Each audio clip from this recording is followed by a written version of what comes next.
I think that's all from me. I'm sure that those on the walk have had enough of me anyway. So I want to introduce you to a person who really needs no introduction to me. You've met him a few times already this evening, Mr. Roy Hudd, a great fan of Al Bowley and somebody who did the honour of writing the foreword to my book, They Called Him Al. So if I could hand you over to Roy, and I've asked him to try and make you laugh.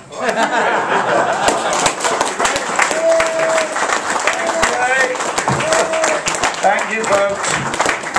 Thank you very much indeed. And of course, I thought he was one of the Wurzels, didn't you? Him with a hat and that beard on. There you are. Well, I must say, it's heaven to come in here and hear Al Bowley singing into a room and just hear him singing. He absolutely knocked me out, and how I first really got to know all about him was through Ken Trott here, working on a Dennis Potter show, Lipstick on Your Collar.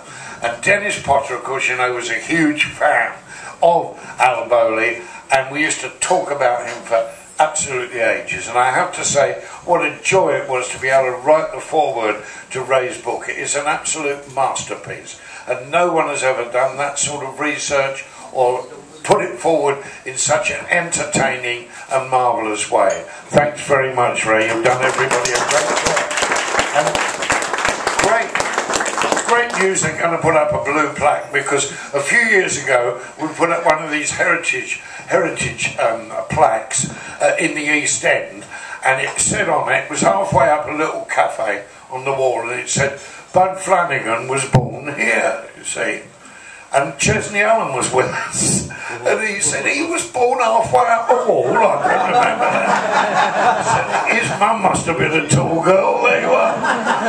Well, my thing with Al Bowley is, as I say, you only have to hear that marvellous voice once, and it takes you right back to those days. And when I first got interested in Al Bowley, I went along and saw the clips they had of him in the British Film Institute, and my agent, who's just retired from being my agent, he's 86 for God's sake, you know, which is almost as old as I am, you know. So him and his wife came along, and his wife was Sidney Tatler's sister.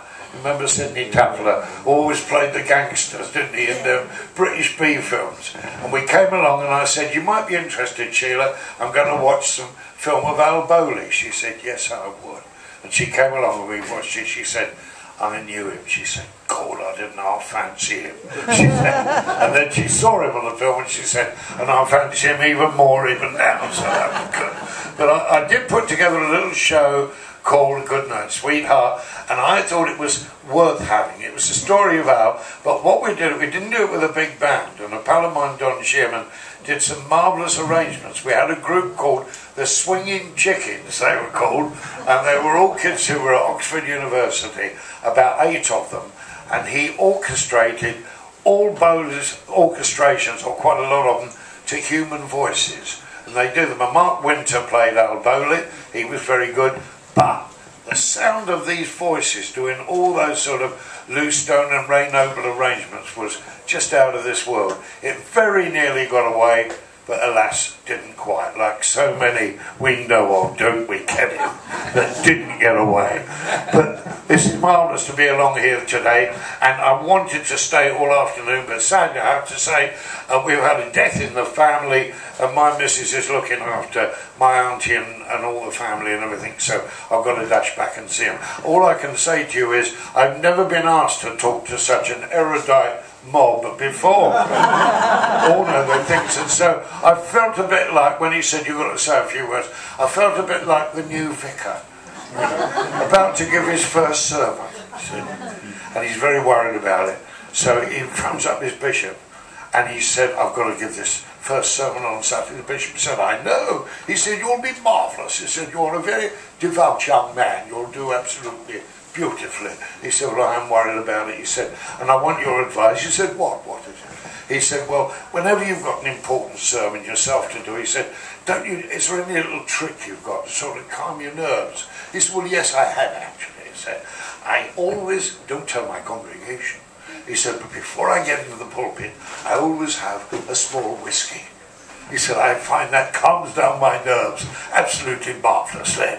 He said, oh, thank you very much. He said, don't you worry, don't forget a small whiskey. I'll see you there on Sunday. He said, oh, thank you.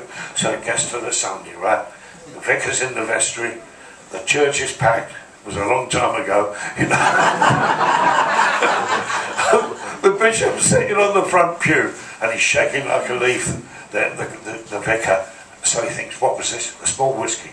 So he has a small whiskey. He's still shaking like a leaf. He has another whiskey. No good. He has a large whiskey. Now the legs are going as well.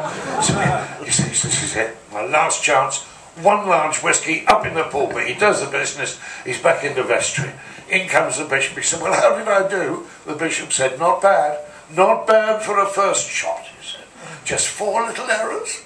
He said, 1, he said, when you finish your sermon, you don't tear up your notes and throw them at the congregation. He said, 2, you walk down the pulpit steps. You don't slide down the handrails.